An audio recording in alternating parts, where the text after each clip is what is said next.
it's starting to look like, in this case in California, this married couple who shot up the husband's place of work, that, and this is a guy who was making, I've heard reports of 70, I've heard reports of $90,000 a year. They had a good income. They had a 6-month-old baby. Why would people do this, right? He found his wife online. He put an ad internationally online that he was looking for a woman who wanted to be his wife, and that he wanted somebody who was Muslim, who would wear a hijab. She answered. They married, apparently in Saudi Arabia, which is like, the coolest place to, it's like, Jews getting married in Jerusalem, or for that matter, Christians getting married in Jerusalem, or maybe Nazareth or something. I don't know.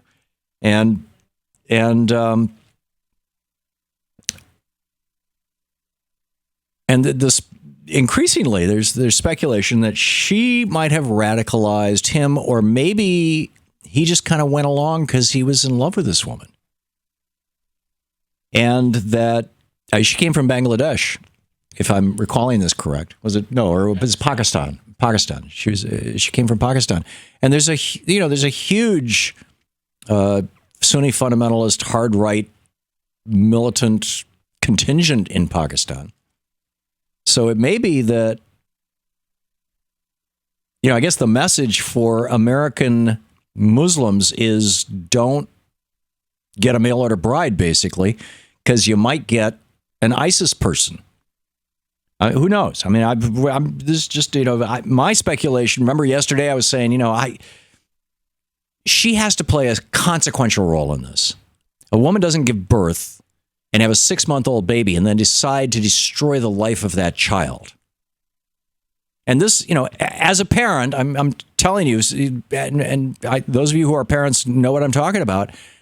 You at our worst in parenting, and I'm certainly as guilty of this as anybody, and probably more than most. At our worst in parenting, we don't think about, or we forget about, the impact of our actions when our kids are young on them as adults, or throughout their life. And at our best, we do consider those consequences. And here's a 6-month-old baby who is now going to grow up being the orphaned children of mass murderers. Can you imagine? What kind of woman would do that?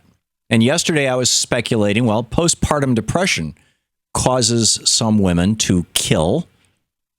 And we've had many examples of that over the years in the United States. Mothers who've driven their babies into rivers and lakes and drowned them and killed them in a whole variety of ways, or killed others. Postpartum depression is a really, really serious problem. But it may be that this wasn't that this was why she married this guy in the first place. Who knows? I don't know. I think that we're all just so baffled. It's like, it was so badly done. I mean, a dozen people are dead, but it was still, compared to the armaments that they had, the ammunition that they had, the capability that they had, this was so badly done. It's almost surprising. And it makes you think that at least one of the two really wasn't all that enthusiastic about what was going on. Although, we don't know. There's no camera of the shootings. Who fired what at whom? I mean, maybe the husband just went along for the ride. You don't know. Or he may have been the total instigator and overcame her maternal instincts. It's just, the whole thing is just amazing. To watch more clips from our programs, hit the Watch More Videos button over here. And please be sure to hit the handy-dandy subscribe button so you'll always be up to date. Tag, you're it.